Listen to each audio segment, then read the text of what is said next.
Hello, beautiful people. How are you doing today? My name is Dr. Maduako, and today is a beautiful Saturday. And I don't know what time it is where you are and what day you are watching this, but this is still part of the series which we'll always put together at lastlongerng.com. And what we are going to be discussing today in a little discourse is going to be centered on piles, hemorrhoids. Lots of people know it by different names, different local parlance names, but you know exactly what I'm talking about. That protrusion from the back passage that makes it very uncomfortable for you to pass feces or for you to, in quotes, perform sexually satisfactorily. And that's exactly what we are here to do today, to talk about the facts about pile, to talk about the myths about pile, the misconceptions about pile, what is pile, who are the persons that are predisposed to acquiring pile because it's not inherited, and what importantly can you do to either reduce your risk of piles or treat the existing pile. And that's exactly what we'll be talking about in the next 20 minutes or 30 minutes. If I'm not able to cover anything that pertains to you, please do well to send me a mail, drmadwako@lastlongerng.com, or you can drop off a comment below this video, or you could like our Facebook page, or you could go to our website, lastlongerng.com, drop off a comment, and we'll do all it takes to reach out to you. So without much ado, let's jump in straight to what we have to discuss today, which is piles, or otherwise known as hemorrhoids in medical parlance. So what is pile? Lots of people have different definitions, but in a common layman's language, pile is just the protrusion of engorged veins. Naturally, every human has little veins that run in the back passage, and these veins could become engorged with blood, and these veins, after engorgement with blood, could protrude through the back passage. And when they protrude through the back passage, they could produce symptoms like pain, they could produce symptoms like itchy sensation, they could equally act as an obstructive mechanism to the passage of feces. Now we've known exactly what pile is, and we've known that it's the same thing as hemorrhoids. Who are the persons that are predisposed to the acquisition of pile? Because pile is not inherited. Pile is definitely an acquired problem. So what are the things that you've done that are predisposed you to the acquisition of this problem? Or what are the things that you are doing now that you may end up having piles in the long run? Number one is obesity. And number two is, which is closely linked to obesity, is lack of intake of dietary fiber. And when we talk about lack of intake of dietary fiber, we're talking about the trend now, which is most people are moving towards fast food because we live in a fast-paced world. We live in a world where nobody has time for the other. We live in a world where people don't even have time for themselves. They move towards fast food. They move towards less fiber containing foods. They move towards ingredients just to make up something, just to have something in your tummy so that you could jump into the next available bus or jump into the next available moving mechanism just to get to the next point. That is number one risk factor for the development of piles. Why? Because the more you take in less fiber, less water, more of carbonated drinks, more of confectionaries, you increase the likelihood that you are going to be having constipation. And when you increase the likelihood that you're going to be having constipation, that means that you're going to be straining when you want to pass stool. And when you strain while passing stool, you're going to be engorging those small vessels that are at your back passage. And over time, these small vessels that are going to be engorged will become painful, will protrude, and that is what you know as pile. So it is not something that develops over a split second. It's not something that develops over 2 days or 3 days. It's something that has to do with your lifestyle over time. And why did I say that's closely related to obesity? These are the things that predispose one to development of obesity.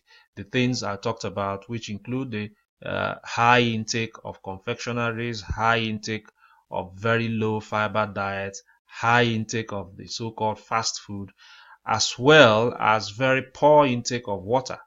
These contribute to constipation. These contribute to the engorgement of blood vessels. These contribute to the development of bile, otherwise known as hemorrhoids. So if you are on that pathway, you still have room to redeem yourself before you develop piles. What are the things you can do to redeem yourself in terms of that? You must exercise daily. If you don't have an avenue of exercising daily, or you are not very secure when you go outside to exercise daily, 10 minutes of your time using the home videos just in the comfort of your home when you wake up is enough for you to get your body metabolism and activity up and coming. And that is very key in terms of helping your motility. When I mean motility, I mean intestinal motility, so that you reduce the likelihood that you will end up with constipation. Intake of water, you must have at least 3 liters of water per day.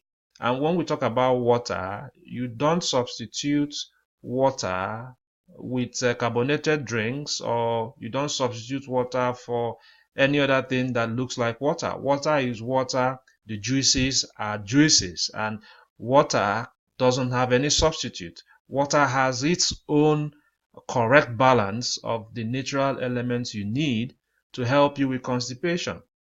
And when people say that they are constipated, they've not been able to pass through, they've not been able to move their bowels over 2 days, over 3 days, I have a very simple mechanism which you could try.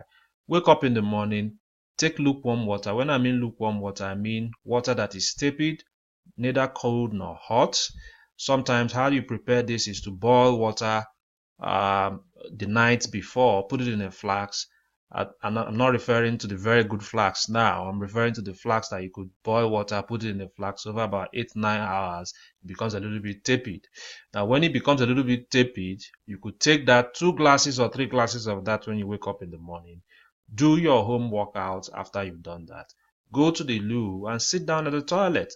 If the first day, the second day, nothing happened, continue with that routine. By the 4th day, 5th day, the body recognizes that anytime he wakes up, he's going to have a glass or 2 of lukewarm water. He's going to do the home workouts, and he's going to be sitting at the toilet.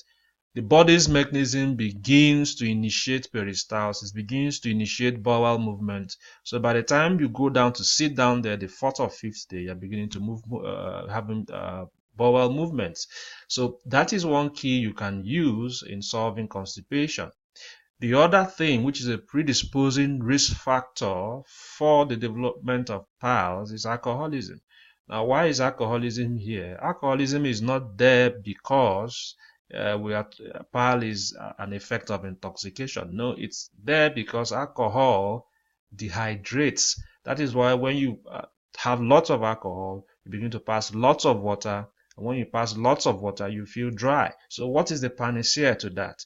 The panacea to that is always allow at least 4 hours between the last drink and going to bed. At least 4 hours. The longer the better, which means if you plan to go to bed by 10 p.m., you should stop taking the last bottle of alcohol by 6 p.m. If you plan to go to bed by 12, you should stop taking the last bottle of alcohol by 8. And when you stop taking the last bottle of alcohol, what do you do within these 4 hours, 5 hours, 6 hours? Just taking lots of clear water. That is water that is not minted, water that has nothing. Don't put anything into the water, just lots of clear fluid water. That increases your bowel movement. That ensures that alcohol won't be an astringent. That is, won't be something that will dehydrate you and end up giving you constipation, which is a whole vicious cycle, which still ends up giving you pile or hemorrhoids. Now, down to the very important thing, which is most persons feel that having piles or having hemorrhoids is a predisposing risk factor for the development of poor erection. And I want to address that. Why am I addressing that now? It's because in our journey with lastlongerng.com, which is the site where we do all within our powers, which we help our men come back to their senses in terms of come back to their function in the bedroom. We help the men perform the way they are supposed to perform. It's been a recurring decimal. What's the recurring decimal? Lots of people send me emails. Lots of people send me WhatsApp messages. By the way, my WhatsApp number is +447 341 322 683 +447 341 382 663. So just send me a message there and I would answer you and I will get in touch with you. So lots of people send me WhatsApp messages and they keep complaining that, doctor, I have hemorrhoids, I have bile, and I'm not able to perform. And I feel it's coming from this bile, it's coming from these hemorrhoids. Now, that is a misconception. That is not true. Bile has no direct significance, has no direct relationship with your inability to perform in the bedroom. Now, why do people link these two together? Why they link it together is because some of the things that cause bile, or some of the things that are risk factors for the development of bile, are equally risk factors for the development of poor erection. An example is when you have an increased intake of fats and oils, when you have an increased intake of less fiber foods, when you have an increased intake of confectionaries, fast food. These things increase your BMI, which is your body mass index. These things predispose you to the development of obesity, the development of pot bellies. And when these things happen, they impact on the vessels that are lining your manhood, your penis. Now, these vessels, for you to achieve an erection, they are supposed to increase, allow blood flow in, and they are supposed to have a valve, in quotes, to lock up and allow that blood stay in there. But because you have lots of accumulation of fats, you have lots of accumulation of cholesterol in these vessels, they lose this ability to allow blood flow in, engorge, and allow you have an erection. So most people tend to believe that I have bile, I have hemorrhoids because I'm not performing well, or the other way around, I'm not performing well because I have bile. Now, these are independent things altogether. Now, I've tried to give you the relationship, which means some of the things that are risk factors for development of bile are equally risk factors for the development of poor erection. Now, for you to solve poor erection, like we said, it's a gamut of a combination of factors. Now, if you head over to lastlongerng.com, you will see more articles, more videos on how to solve that. But solving the problems or the risk factors for bile goes a long way in solving the things that could have caused your poor erection in the long run. Now, remember, when we talk about poor erection, don't forget that you always wake up the penis using the penis exercises. Now, back to bile, I've mentioned about the risk factors of bile. I've mentioned about the things that predispose you to having piles. And I've tried to look at the myths about bile. And it now brings us to the million-dollar question. So what is the effective treatment for bile? Now, effective treatment for bile, if you've been attentive to what I've been saying all this while, you could have made out that if I am to treat this condition, I have to take away the predisposing risk factors. Those things that perpetuate it being around, I have to take them away. I have to take away constipation. I have to take away lack of fluid intake. I have to take away lack of fiber intake. I have to begin to exercise. I have to take away obesity. I have to take away alcoholism. Now, if you are able to take away those things, you are halfway into solving bile or hemorrhoid. So what are the other things? What are the things that will help me? Now I've laid the background. The background is to take away these predisposing risk factors. What are the other things I need to do to ensure I have a complete cure? And that is where lots of things are in the market. Now, some of these things are in the market. They play on your intelligence. Some of these things are in the market are marketed as being lifelong solutions. Now, another myth that I'm supposed to use something for lifelong because it's going to help me solve my problems of power. That's not true. That's a fallacy. It is the lifestyle things you change that ensure you have a lifelong that is free of hemorrhoids, that is free of piles. All the products out there are for symptomatic relief and are for the short term to help you jumpstart the process. What kicks in the process and what sustains the process is the lifestyle. Now, the products out there, they come in different forms. You have the stool softeners, you have the suppositories that are supposed to help you with the itching. Some of them are supposed to help you relax the veins. Some of them are local anesthetics. Some of them are supposed to be bulk forming agents to help you make your stools softer. Some of them are natural ingredients that are known to help you thrombose, or some of them are known to help you collapse those veins. Now, while doing this, if you still persist with the same things that caused the hemorrhoids, you will end up curing it for the short while, and in the long run, it comes back again. And that's why I said every product out there is to help you in the short term, take away the pain, take away the inflammation, help you get to the toilets easily and quickly, help you take away the itching. Now, if you stop these products and you don't continue with the lifestyle, hemorrhoids will come back again, because the same things that caused it, if you keep doing it again, you go back to square one. So how do you achieve a total cure? Achieving a total cure means you have to lay the foundation, the lifestyle changes must be there, and now you could begin to use any of the products for the recommended period of time. Now you could ask me, doctor, how do I know which of the products to use? Now there are lots of products to use, lots of brand names, lots of marketing facilities available.